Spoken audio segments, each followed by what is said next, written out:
And yay, Stars by Hum. I've wanted to do this for a long time. I was afraid of the doop-a-doop-a-doop-a-doo-doo part, but I got it. So here we go. This is for all the stars out there. And for Creep 23, Lily Marie, Abu Nayo, Jeff Panetta, Lovely Sweaters, Jesus G, and Guy 990.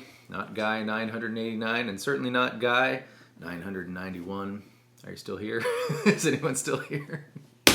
But before we get any further, I'd love to take a moment to thank the following stars for signing up for the Patreon supporter of the Cause Club, my new buddy Paul H. and Jerry M. Folks, thank you very much for your support. And if you would like to find out what that's all about, the link, of course, is in the description.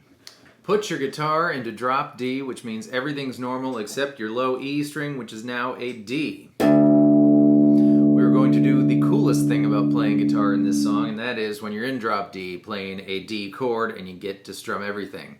I'm not going to do it yet, though. I'm going to save it. Make yourself a power chord on the A string 5th fret, so that's A5, D7, and G7, but also add to that the 5th fret of the used to be E string as well, so your pointer finger gets both the E and the A strings, and we have 5, 5, 7, 7. And your pointer finger and both of its strings drops down to the 4th fret. And here it comes, the big D chord, playing all the strings because we're in drop D now. Then you wait an indeterminate amount of time before you do it again. And it happens a few times, but the last time you hit your distortion pedal, which is hopefully on the floor, but mine's right here, and you play your big D again. Very important to let it ring out until it's all done.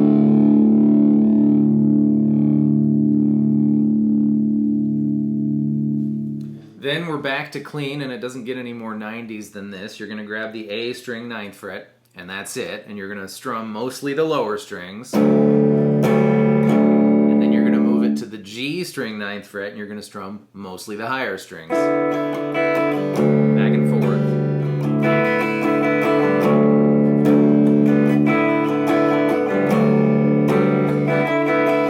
Cue the drums and the distortion pedal once more. And here it's pretty much the same, except we're going to give that A9 a bend.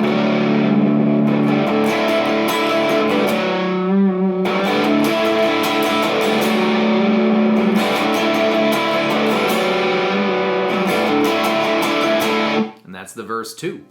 Thought she'd be there holding daisies. That's the same as your intro bit with the power chord plus the low string. But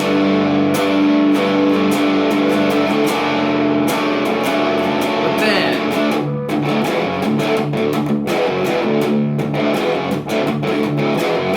which is, we're in drop D power chord land now, which is really easy because a power chord in drop D is just the 3 fat strings in whatever fret. So it's a 1-finger ordeal, and I'm going to say O instead of 0 because it's 1 syllable. O, O, O, 2, 4, O, O, O, O, 2, 4, 2, O. O, O, O, 2, 4, O, O, O, O, 2, 4, 2, O.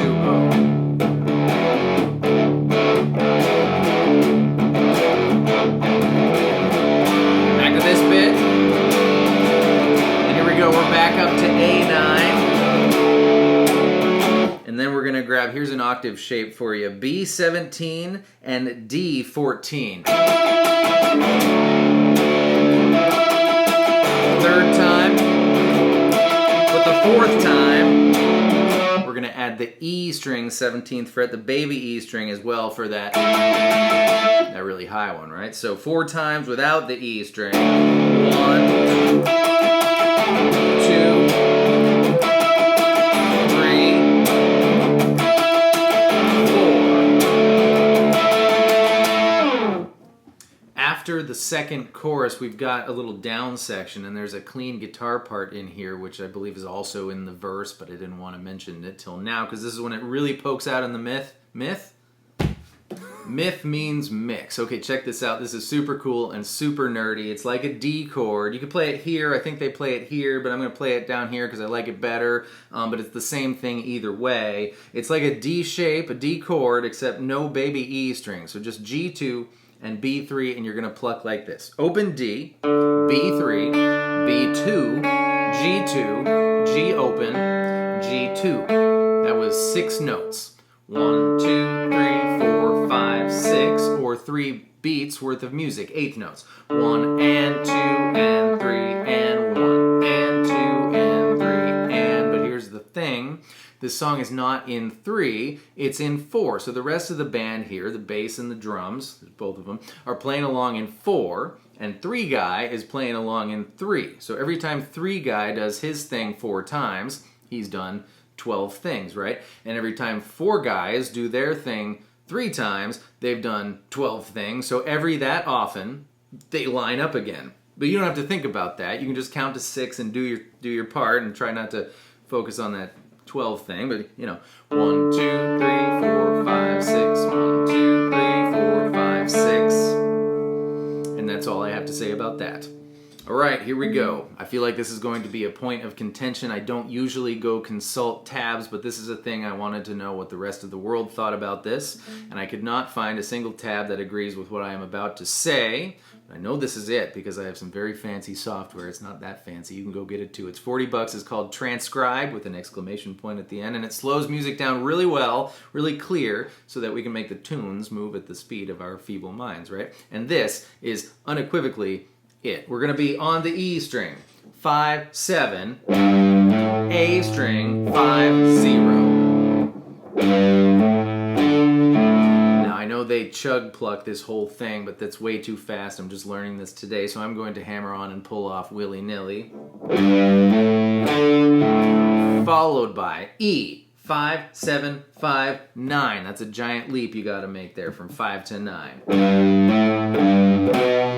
That's the first half. The second half starts with A7, then to the E string, 9, 7, 9, 7, 9, and then the A string goes 7, 9. So first half, 5, 7, 5, open, 5, 7, 5, 9. Second half, 7, 9, 7, 9, 7, 9, 7, 9. Do it really slow once all the way through, and then we'll see how fast I can get it.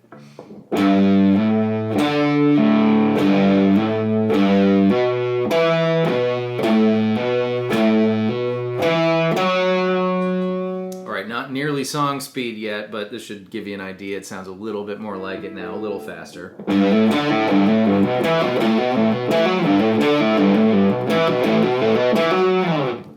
I wish that last E7 was an A7 instead. It would give kind of a more gradual climb instead of a sudden thing at the end there. This is how I would do it if it was my Hum tribute band.